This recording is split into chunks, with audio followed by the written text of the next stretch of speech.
Oi pessoal, tudo bem? Vamos continuar então lendo o livro Paulo e Estevão, esse livro psicografado por Chico Xavier, ditado por Emmanuel, que se ambienta ali na cidade de Corinto, que era a capital da romana da Grécia na época, né?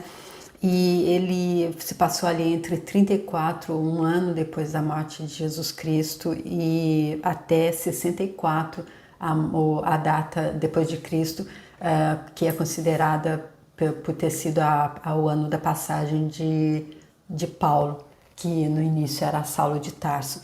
Então no capítulo anterior nós vimos, a gente estava ali onde o pai de Estevão, que estava ali andando, indo até o mercado, ele é parado por soldados romanos que só por ele ter aquela aparência israelita, o insulta e xinga ele de judeu, uma pessoa menor, uma pessoa que não merece o respeito dele, e ainda bate nele.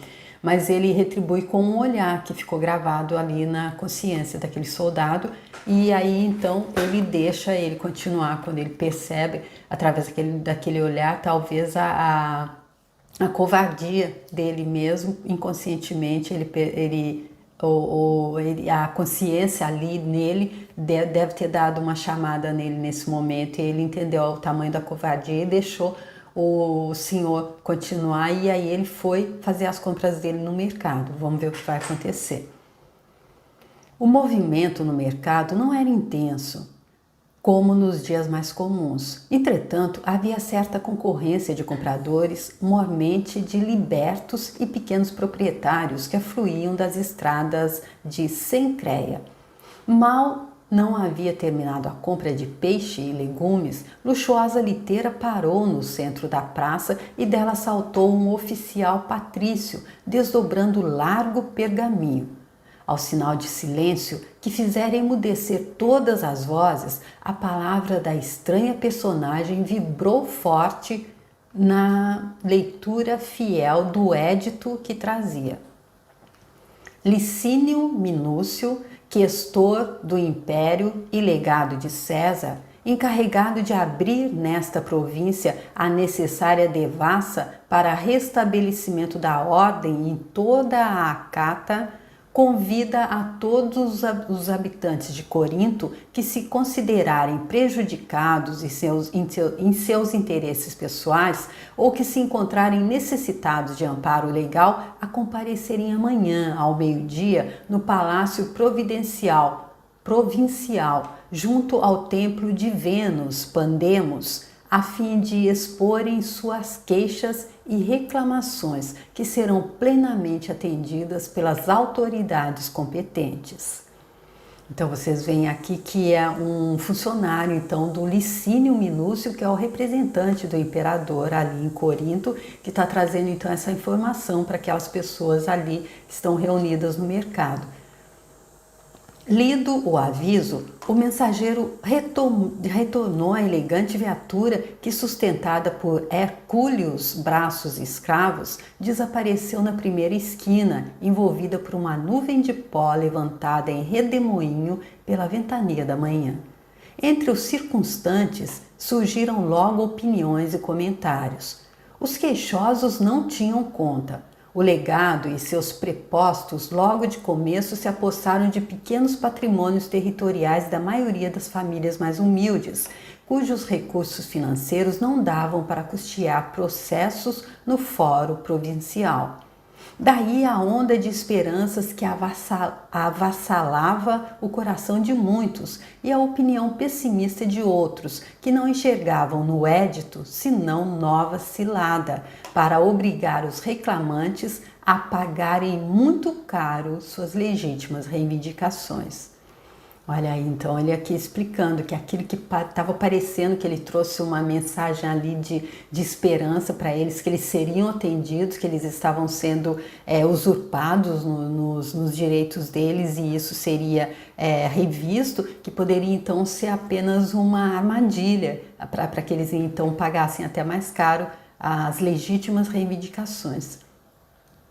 Jochedeb ouviu a comunicação oficial, colocando-se imediatamente entre os que se julgavam com direito a esperar legítima indenização pelos prejuízos sofridos noutros tempos. Animado das melhores esperanças, desandou para casa, escolhendo o caminho mais longo, de modo a evitar novo encontro com os que o haviam humilhado rudemente. Não havia caminhado muito quando lhe surgiram à frente novos grupos de militares romanos em conversações ruidosas que transbordavam alacremente nas claridades da manhã. Defrontando o primeiro grupo de tribunos e sentindo-se alvo de comentários deprimentes a transparecerem em risos escarninhos, o velho israelita considerou: deverei saudá-los ou passar mudo e reverente como procurei fazer na vinda? Preocupado com o evitar novo pugilato que agravasse as humilhações naquele dia, inclinou-se profundamente, qual mísero escravo, e murmurou tímido: salve, valorosos tribunos de César! Mal acabou de dizer e um oficial de fisionomia dura e impassível se acercou exclamando colérico: que é isso? Um judeu a dirigir-se impunemente aos patrícios? Chegou a tanto a condenável tolerância da autoridade provincial? Façamos justiça por nossas próprias mãos. E novas bofetadas estalaram no rosto dorido do infeliz, que necessitava concentrar todas as energias na vontade para não se atirar de qualquer modo a uma reação inesperada. Sem uma palavra de justificação, o filho de Jared submeteu-se ao castigo cruel. O coração dele precipitava, parecia arrebentar de angústia no peito envelhecido. Todavia, o olhar refletia a intensa revolta que lhe ia na alma opressa. Impossibilitado de coordenar ideias em face da agressão inesperada, na atitude humilde dele reparou que, desta vez, o sangue jorrava das narinas, tingindo-lhe a barba branca e o linho singelo das vestiduras. Isso, porém, não chegou a sensibilizar o agressor, que por fim lhe vibrou a última punhada na fronte enrugada, dizendo: safa-te, insolente. Sustentando a custo o cesto que lhe pendia dos braços trêmulos, Jochedeb avançou cambaleante, sufocando a explosão do seu extremo desespero. Ah, ser velho, pensava ele. Simultaneamente, os símbolos da fé modificaram-lhe as disposições espirituais e sentia-se no íntimo a palavra antiga da lei: não matarás. No entanto, os ensinamentos divinos, ao ver dele na voz dos profetas, aconselhavam o revide: olho por olho, dente por dente. O espírito dele guardava a intenção da represália como remédio às reparações a que se julgava com direito, mas as forças físicas já não eram compatíveis com os requisitos da reação. Profundamente humilhado e presa de angustiosos pensamentos, buscou recolher-se ao lar, onde se aconselharia com os filhos muito amados, em cujo afeto encontraria, de certo, a necessária inspiração. A modesta vivenda não demorava longe e ainda à distância, acabrunhado, entreviu o singelo e pequenino teto do qual fizera a edícula do amor dele. Presto enveredou na trilha que terminava na cancelinha tosca, quase afogada pelas roseiras de Abigail, a exalarem forte e delicioso perfume. As árvores verdes e copadas espalhavam frescor e sombra que atenuavam o rigor do sol. Uma voz clara e amiga chegava de longe aos ouvidos dele. O coração paternal adivinhava. Àquela hora, Gesiel, conforme o programa por ele mesmo traçado, arava a terra, preparando-a para as primeiras semeaduras. A voz do filho parecia casar-se à alegria do sol. A velha canção hebraica que lhe saía dos lábios quentes de mocidade era um hino de exaltação ao trabalho e à natureza. Os versos harmoniosos falavam do amor à terra e da proteção constante de Deus. O generoso pai afogava a custo as lágrimas do coração. A melodia popular sugeria-lhe um mundo de reflexões. Não havia trabalhado a existência inteira? Não se presumia um homem honesto nos mínimos atos da vida para jamais perder o título de justo?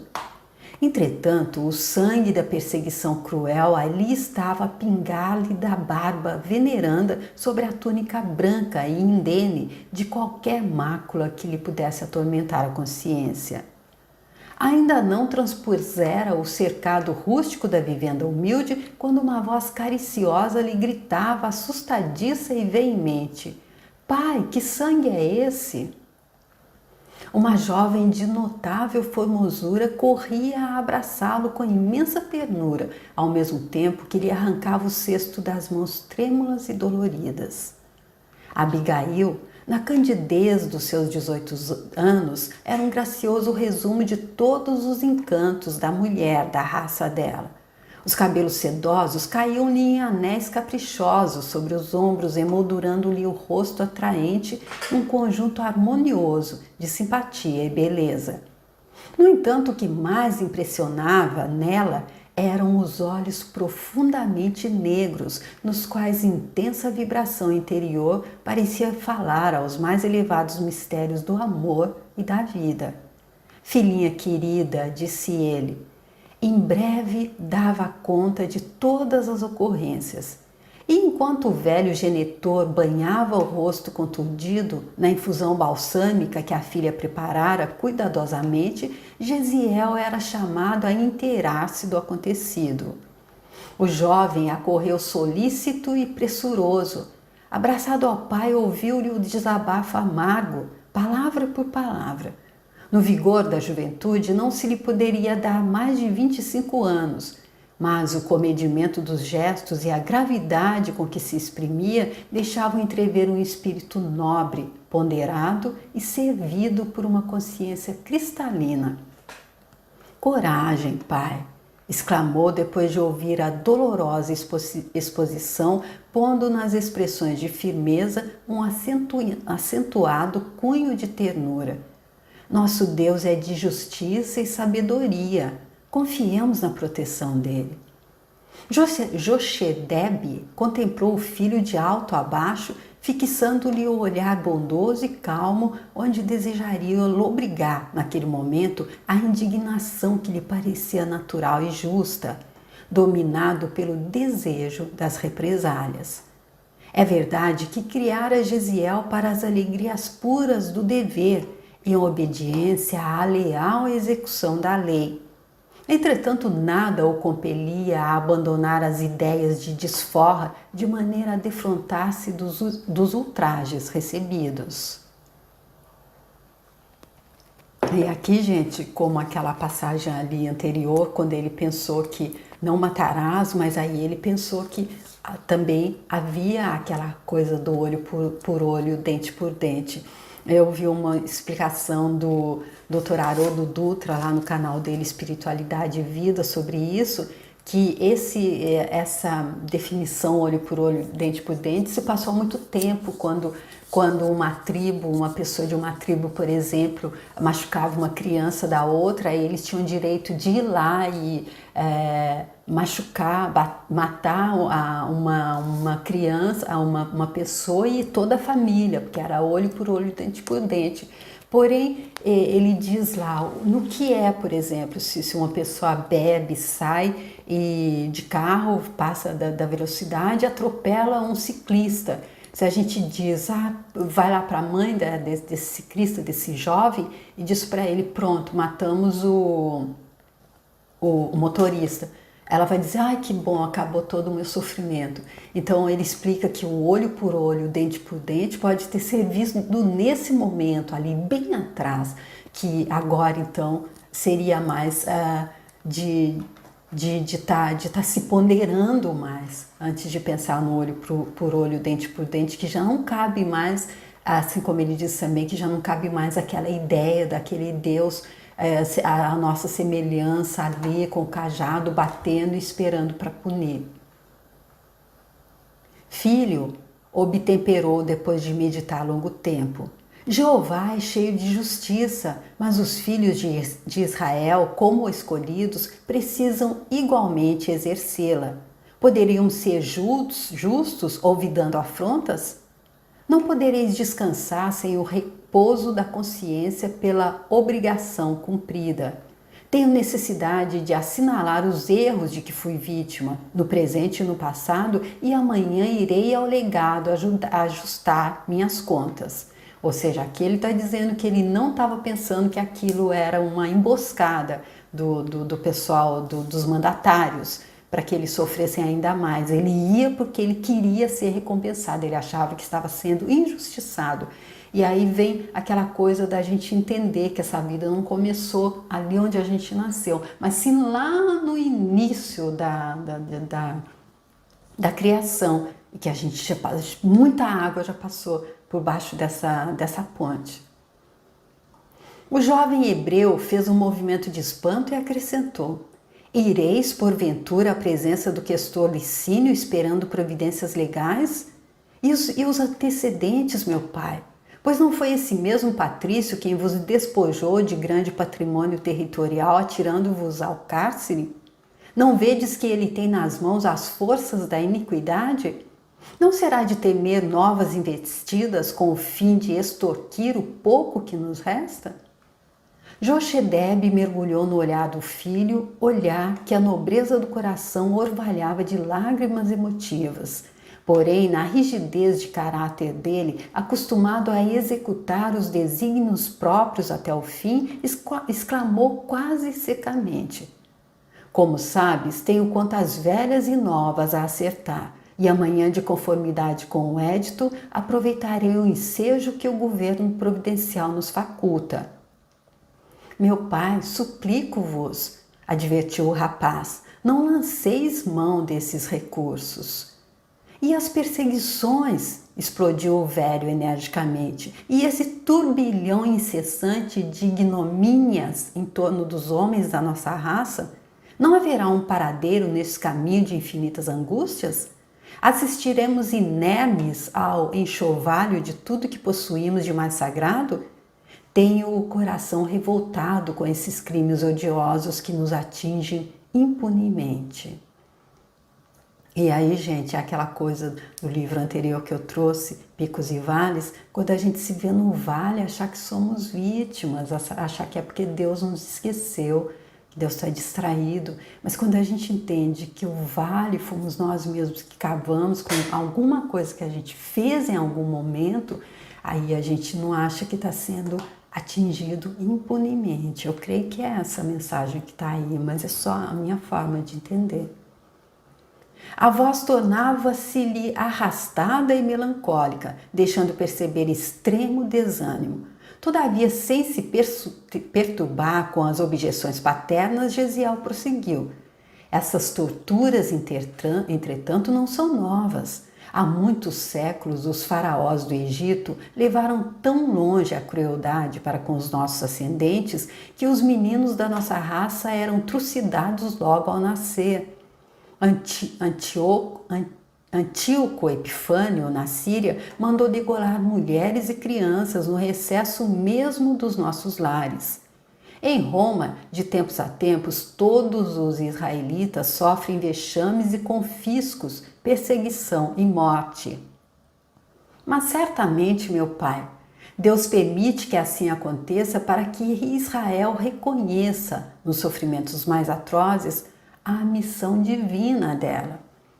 E aqui então, ele tentando explicar para o pai dele, da forma que eu entendo, que Deus está no comando, que se a coisa está acontecendo é para trazer alguma lição, é para trazer alguma forma de melhorar, é para trazer alguma forma de sair do vale e chegar no pico. O velho israelita parecia meditar as ponderações do filho, contudo acrescentou resoluto: sim, tudo isso é verdade, mas a justiça reta deve ser cumprida ceitil por ceitil, e nada poderá demover-me, era o dinheiro da época. Então ireis reclamar amanhã perante o legado? Sim, Nesse momento, o olhar do jovem demorou na velha mesa onde repousava a coleção dos escritos sagrados da família.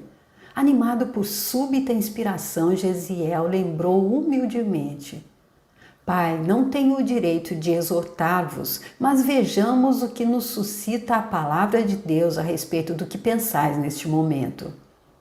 E abrindo os textos ao acaso, conforme o costume da época, a fim de conhecer a sugestão que lhes pudessem facultar as sagradas letras, leu na parte dos provérbios: Filho meu, não rejeiteis o corretivo do Senhor, nem te enojes de sua repreensão, porque Deus repreende aquele a quem ama, assim como o pai ao filho a quem quer bem.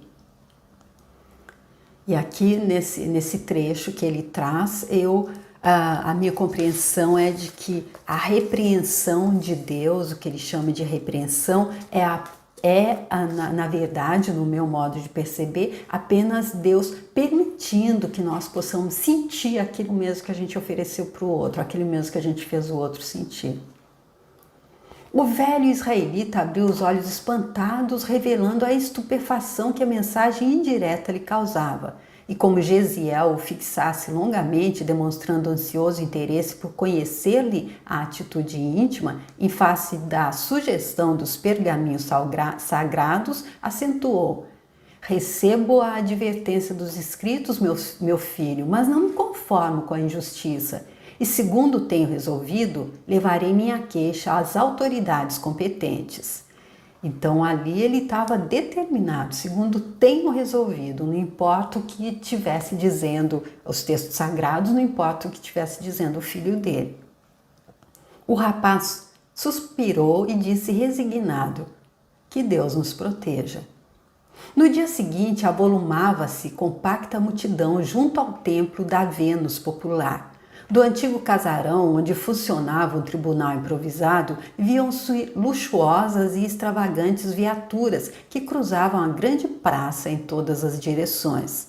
Eram patrícios que se dirigiam às audiências da corte provinciana, ou antigos proprietários da fortuna particular de Corinto, que se entregavam aos entretenimentos do dia à custa do suor dos misérrimos cativos.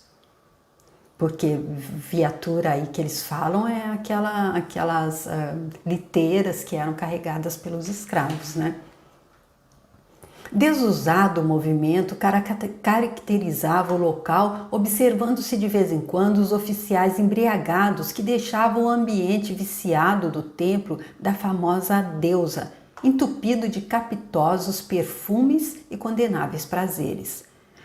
Jochedebe atravessou a praça sem se deter para fixar qualquer detalhe da multidão que o rodeava e penetrou no recinto, onde Licínio Minúcio, cercado de muitos auxiliares e soldados, expedia numerosas ordens.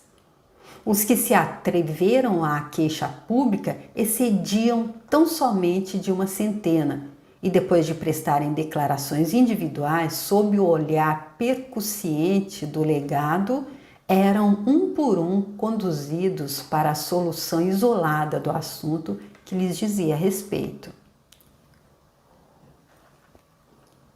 Chegada a vez dele, o velho israelita expôs as reclamações particulares atinentes às indébitas expropriações do passado e aos insultos de que fora vítima na véspera, enquanto o orgulhoso patrício lhe anotava as menores palavras e atitudes do alto de sua cátedra, como quem já conhecia de longo tempo a personagem em causa.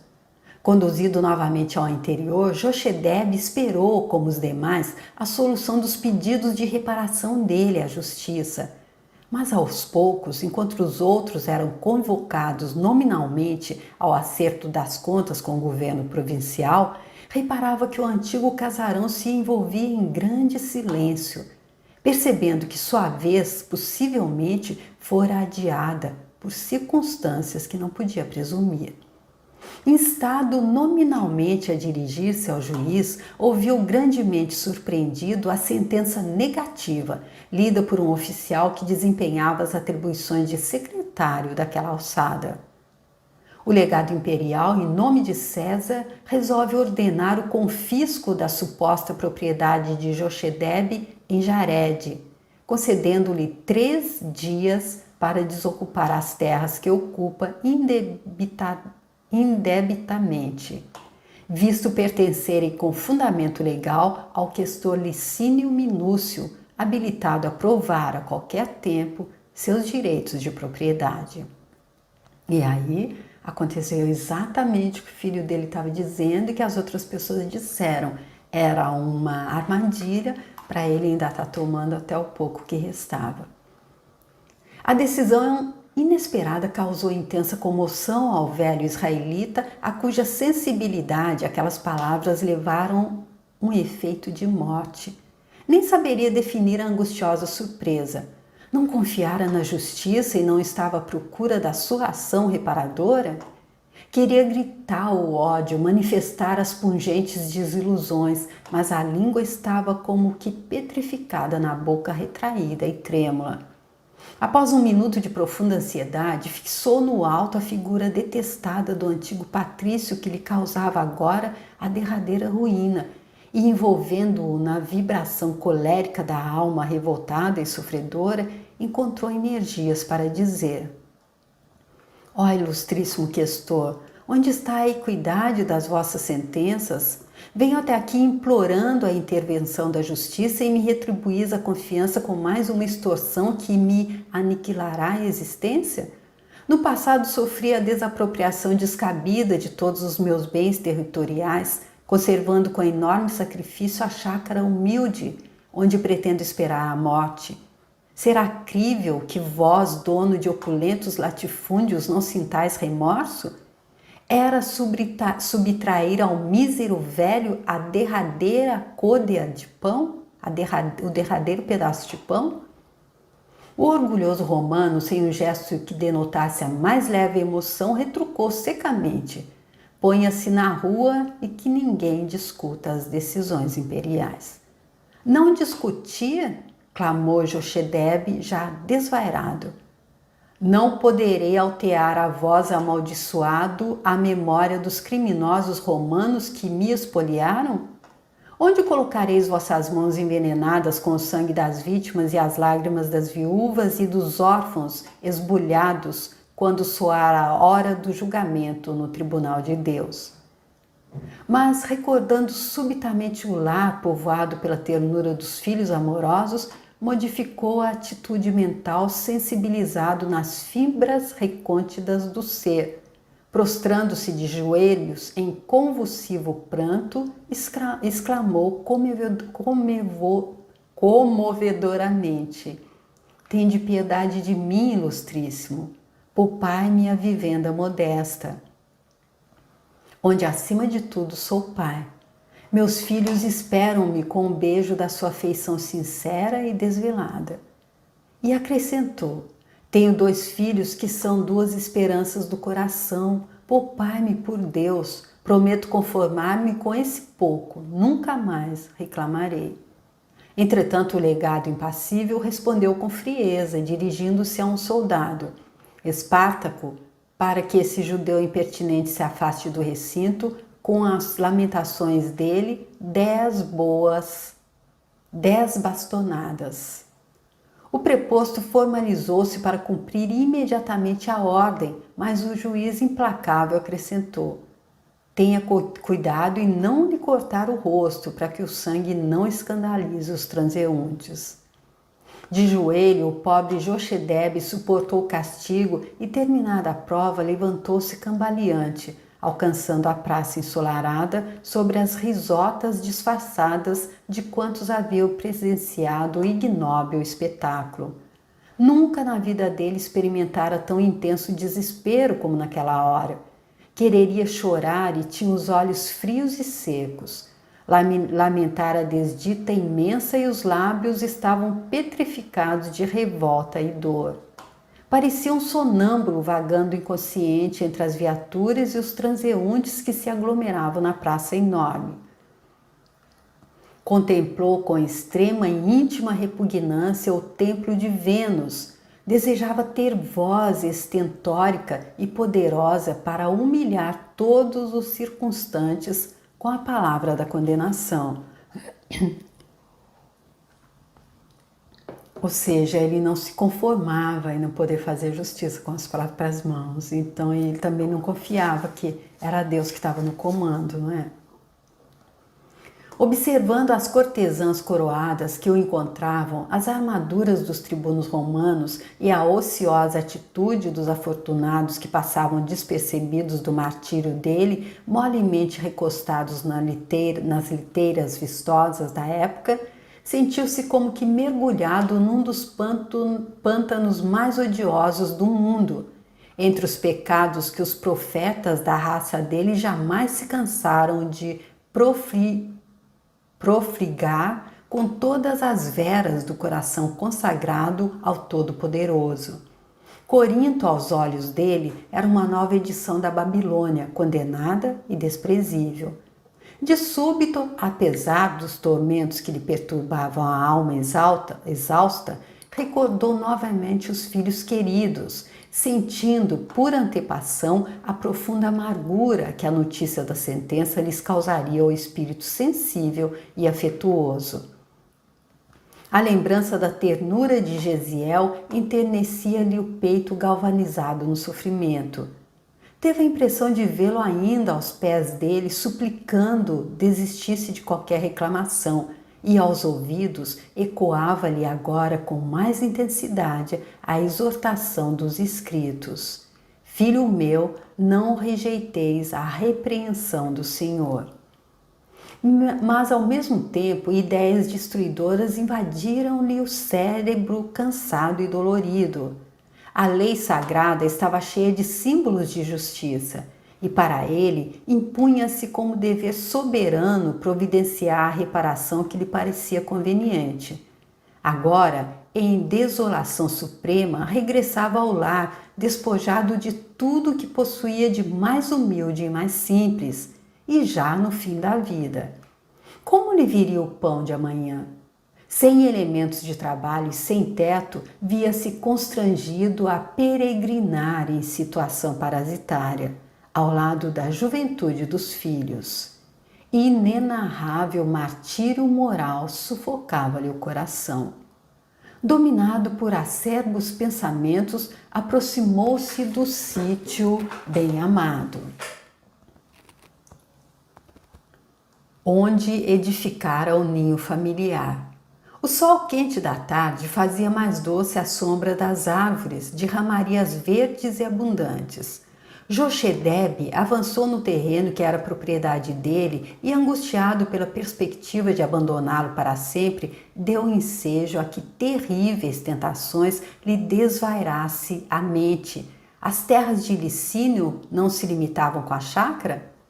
Afastando-se do caminho que o levava ao ambiente doméstico, penetrou nos matagais próximos e, depois de alguns passos, demorou o olhar na linha da demarcação entre ele e o verdugo dele.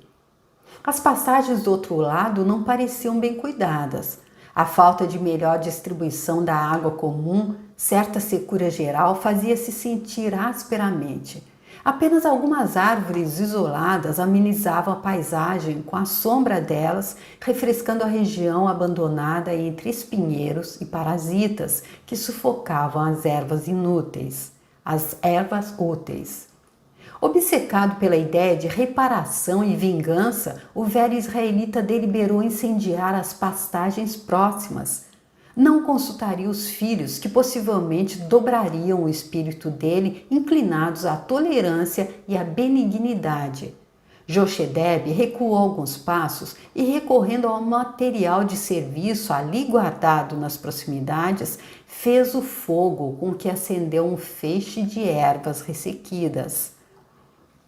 O rastilho comunicou-se célere e, em rápidos minutos, o incêndio das pastagens propagava-se com a velocidade do relâmpago. Terminada a tarefa, sob a penosa impressão dos ossos doloridos, regressou cambaleante ao lar, onde Abigail o inquiriu inutilmente dos motivos de tão profundo abatimento. Jochedebe deitou-se à espera do filho, mas dentro em pouco um ruído ensurdecedor ecoava-lhe aos ouvidos. Não longe da chácara, o fogo destruía árvores amigas e frondes robustas, reduzindo pastos verdes a punhados de cinzas. Grande área ardia irremediavelmente, escutando-se os gritos lamentosos das aves que fugiam espavoridas. Pequenas benfeitorias do questor, inclusive algumas termas pitorescas da predileção dele, construídas entre as árvores, ardiam igualmente, convertendo-se em negros escombros. Aqui e acolá, o alarido dos trabalhadores do campo em espantosa correria por salvar da destruição a residência campestre do poderoso Patrício, ou procurando insular a serpente de fogo que lambia a terra em todas as direções, aproximando-se dos pomares vizinhos. Olha, gente, aqui um pouco só do que está demonstrando, porque não se esqueçam, é uma história verídica, isso aconteceu, como é quando a gente se deixa o coração se infiltrar pelo ódio, pela raiva, pelo desejo de vingança. O que é que a gente causa quando a gente vai querer fazer a justiça com as nossas mãos? Quando a gente não confia que Deus está no comando. Algumas horas de ansiedade espalharam as mais angustiosas expectativas, mas no fim da tarde o incêndio fora dominado depois de ingentes esforços. Debalde, o velho judeu enviara mensagens à procura do filho dentro dos círculos de serviço da pequena herdade dele. Desejava falar a Gesiel das necessidades e da situação tormentosa em que se encontravam novamente, ansioso por descansar a mente atormentada nas palavras dulcificantes da ternura filial. Entretanto, somente à noite, com as vestes chamuscadas e as mãos ligeiramente feridas, o jovem entrou em casa, deixando entrever no cansaço da fisionomia a laboriosa tarefa que se impusera. Abigail não se surpreendeu com o aspecto dele, entendendo que o irmão não deixara de auxiliar os companheiros de trabalho da vizinhança nas ocorrências da tarde, preparando-lhe aos pés cansados e às mãos doloridas o banho de água aromatizada. Mas tão logo o viu e notou as mãos feridas, foi com espanto que Jochedebe exclamou: "Onde estivestes, filho meu?" Gesiel falou da cooperação espontânea no salvamento da propriedade vizinha e, à medida que relatava os tristes sucessos do dia, o pai deixava trair a própria angústia nas faces sombrias em que se estereotipavam os traços rudes da revolta que lhe devorava o coração. Ao cabo de alguns minutos, erguendo a voz, falou com profunda emoção: "Meus filhos, custa dizer-lhes, mas fomos espoliados na derradeira migalha que nos resta. Reprovando-me em reclamação sincera e justa, o legado de César determinou o sequestro do nosso próprio lar. A iníqua sentença é o passaporte da nossa ruína total. Pelas suas disposições, somos obrigados a abandonar a chácara em 3 dias. E elevando os olhos para o alto, como a insistir junto à divina misericórdia, exclamava com o olhar embaciado de lágrimas: "Tudo perdido. Por que fui assim desamparado, meu Deus? Onde a liberdade do vosso povo fiel, se em toda parte nos exterminam e perseguem sem piedade?" Grossas lágrimas escorriam-lhe pelas faces, enquanto com a voz trêmula narrava aos filhos os pesados tormentos de que fora a vítima. Abigail osculava-lhe as mãos enternecidamente e Gesiel, sem qualquer alusão à rebeldia paterna, abraçava-o depois da dolorosa exposição dele, consolando-o com amor. "Meu pai, por que vos atemorizardes? Deus nunca é avaro de misericórdia. Os escritos sagrados nos ensinam que Ele, antes de tudo, é o Pai desvelado de todos os vencidos da terra. Essas derrotas chegam e passam. Tendes os meus braços e o cuidado afetuoso de Abigail, Por que lastimar se amanhã mesmo, com socorro divino, poderemos sair desta casa para buscar outra em qualquer parte, a fim de nos consagrarmos ao trabalho honesto?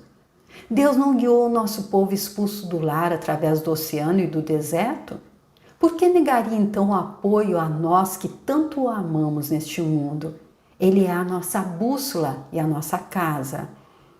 E olha aí mais uma vez a sabedoria do filho dele, dizendo então que Deus é Pai desvelado de todos os vencidos, os que se sentem vencidos na terra, pois Deus só nos deu o livre-arbítrio e quando a gente meteu os pés pelas mãos, nós precisamos entender aquilo que nós fizemos e tudo aquilo que parece injusto aos nossos olhos e injusto aos olhos de quem está vendo, como ele se sentia tão injustiçado desse jeito, tem sua causa. É aquela coisa do livro do O Estranho Segredo, a gente colhe só aquilo que a gente plantou, senão Deus seria injusto. Essa é a minha forma de entender.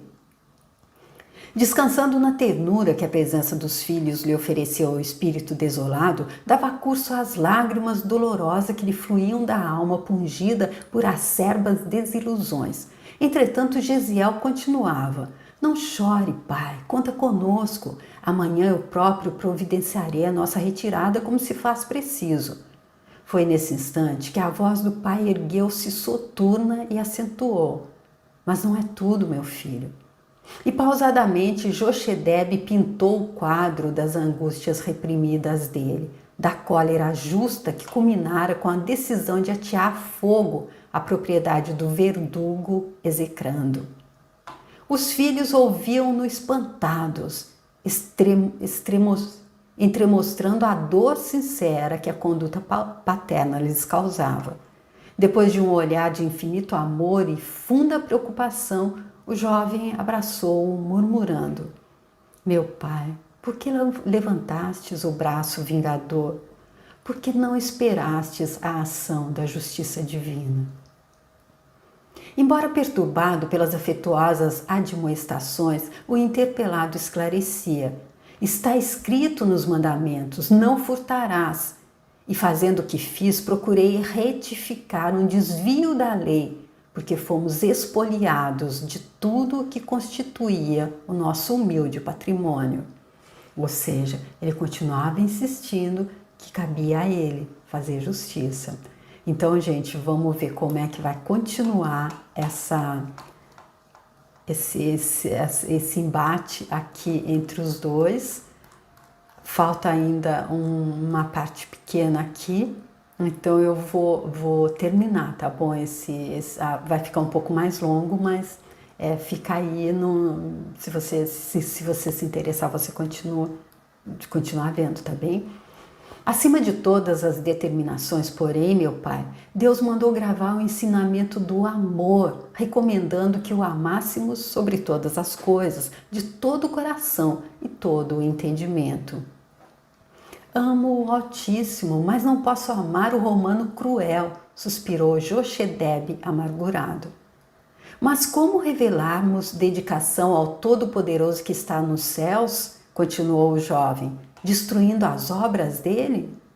Ou seja, na hora que ele pensou em fazer a vingança, ele não pensou que queimando ali o pasto, queimando as árvores, ele tiraria o local da vida dos passarinhos e podia até tirar a vida dos próprios passarinhos. Não é só uma das coisas que ele poderia ter pensado. No caso do incêndio, não temos só a considerar nosso testemunho de desconfiança para com a justiça de Deus, mas os campos que nos fornecem agasalho e pão sofreram com a nossa atitude e os 2 melhores servos de Licínio Munício, Caio e o filho, foram feridos de morte quando tentavam salvar as termas prediletas do amo, numa luta inútil para livrá-las do fogo que a destruiu. Ou seja, a vingança dele custou a vida de 2 pessoas. Ambos, apesar de escravos, têm sido nossos melhores amigos. As árvores frutíferas e os canteiros de legumes de nossa propriedade devem quase tudo a eles, não só no concernente às sementes vindas de Roma, mas também no esforço e cooperação com o meu trabalho. Não seria justo honrarmos a amizade deles, dedicada e diligente, evitando-lhes a punição e os sofrimentos injustos? Jochedebe pareceu meditar profundamente nas observações filiais ditas em tom carinhoso. Enquanto Abigail chorava em silêncio, o moço acrescentava: nós que estávamos em paz nas derrotas do mundo, porque trazíamos a consciência pura, precisamos resolver agora, em face do que nos advirá em represálias. Quando dava o meu esforço contra o fogo, observei que muitos afeiçoados de Minúcio me contemplavam com indisfarçável desconfiança. A esta hora, já ele terá regressado dos serviços da corte provincial. Precisamos encomendar-nos ao amor e à complacência de Deus, pois não ignoramos os tormentos reservados pelos romanos a todos que lhes desrespeitam as determinações. Penosa nuvem de tristeza mergulhara os três em sombria preocupações. No velho observava-se uma ansiedade terrível que se misturava à dor do remorso pungente, e em ambos os jovens notava-se no olhar inexcedível a amargura angustiosa e intraduzível. Gesiel tomou de sobre à mesa os velhos pergaminhos sagrados e disse à irmã com triste acento: Abigail, vamos recitar o salmo que nos foi ensinado pela mamãe para as horas difíceis. Ambos se ajoelharam e as vozes comovidas deles, como a de pássaros torturados, cantavam baixinho uma das formosas orações de Davi que haviam aprendido no colo maternal. O Senhor é meu pastor, nada me faltará. Deitar-me faz em verdes pastos, guia-me mansamente a águas tranquilas. Refrigera minha alma, guia-me nas veredas da justiça por amor do seu nome. Ainda que eu andasse pelo vale das sombras da morte, não temeria mal algum, porque tu estás comigo. A tua vara e o teu cajado me consolam. Prepara-me o banquete do amor na presença dos meus inimigos. Unges de perfume minha cabeça, meu cálice transborda de júbilo. Certamente a bondade e a misericórdia seguirão todos os dias da minha vida e habitarei na casa do Senhor por longos dias. O velho Jochedebe acompanhava o cântico dolorido, sentindo seu preço de amargosas emoções. Começava a compreender que todos os sofrimentos enviados por Deus são proveitosos e justos, e que todos os males procurados pelas mãos do homem trazem invariavelmente torturas infernais à consciência invigilante. Ou seja, agora, depois que ele fez, ele está entendendo que agora a tortura que a consciência dele vai ter que se submeter, porque agora ele vai ver o filho dele sofrer. Agora ele entendeu que era mais sereno, mais calmo, mais acertado se ele tivesse confiado na suprema bondade de Deus, que nos dá livre-arbítrio para semear como a gente quiser, mas que depois nos deixa colher exatamente aquilo que a gente semeou, aquilo que a gente plantou, sem interferir. Deixa que isso aconteça. Não é castigo, não está castigando ninguém. Está apenas deixando que a gente entenda o que foi aquilo que a gente deu no passado e como é que aquela taça de fel que a gente ofereceu, qual é o gosto amargo que ela tem. O cântico abafado dos filhos enchia-lhe o coração de tristezas pungentes. Lembrava agora a companheira querida que Deus havia chamado à vida espiritual. Quantas vezes acalentar-lhe ela o espírito atormentado com aqueles versos inesquecíveis do profeta. Bastava que a observação amiga e fiel dela se fizesse ouvir para que o sentido da obediência e da justiça lhe falasse mais alto ao coração. Ao ritmo da harmonia caridosa e triste que apresentava acento singular na voz dos filhos idolatrados, Jochedebe chorou longamente. Da pequenina janela, aberta no aposento humilde, os olhos dele buscaram ansiosamente o céu azul que se enchera de sombras tranquilas. A noite abraçara a natureza e muito longe no alto começavam a luzir as primeiras estrelas. Identificando-se com as sugestões grandiosas do firmamento, experimentou intensas comoções na alma ansiosa.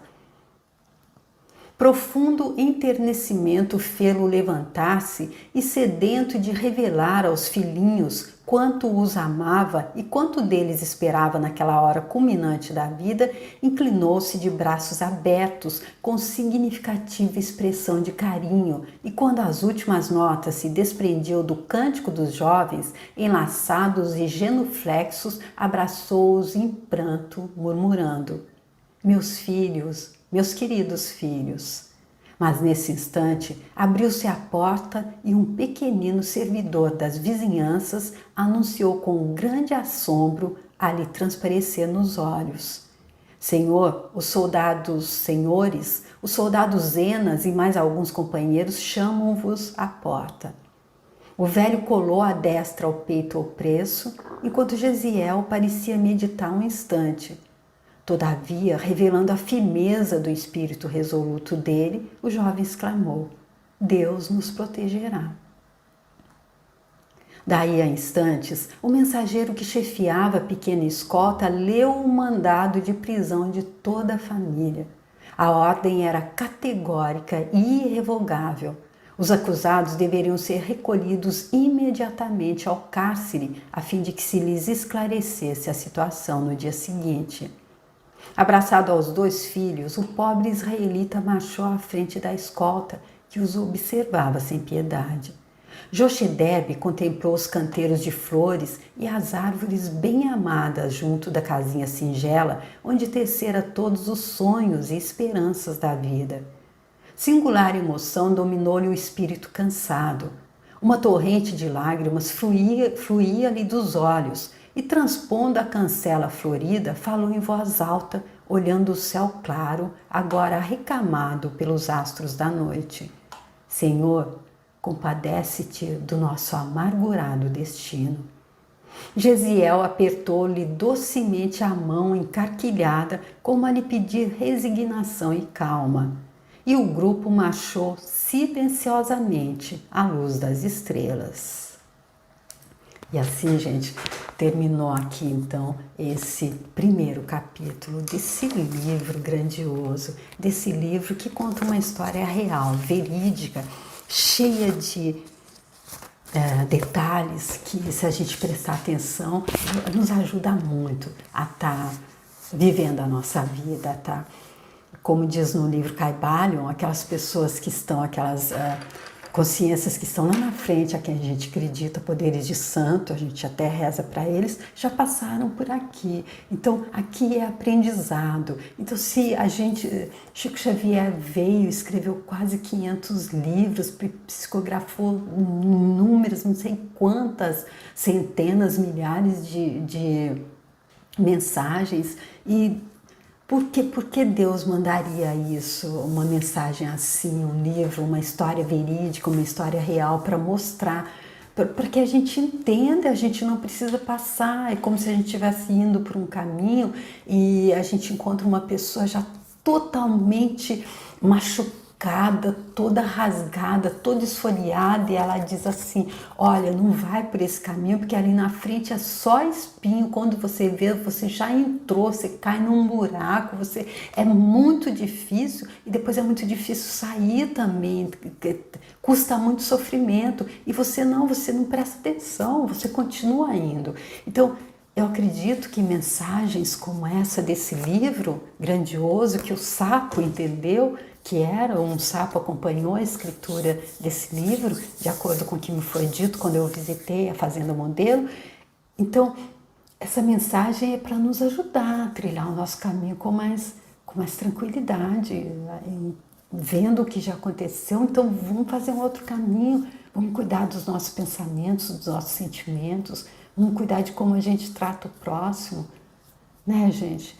Isso é só a minha forma de entender, tá bom, gente? Eu espero que vocês estejam gostando dessa leitura. Vai ser feita todo sábado e domingo, e que vocês possam tirar as próprias conclusões. Eu li exatamente como tá, e se vocês não concordarem com que a forma como eu entendi, é só a minha opinião, tá bom?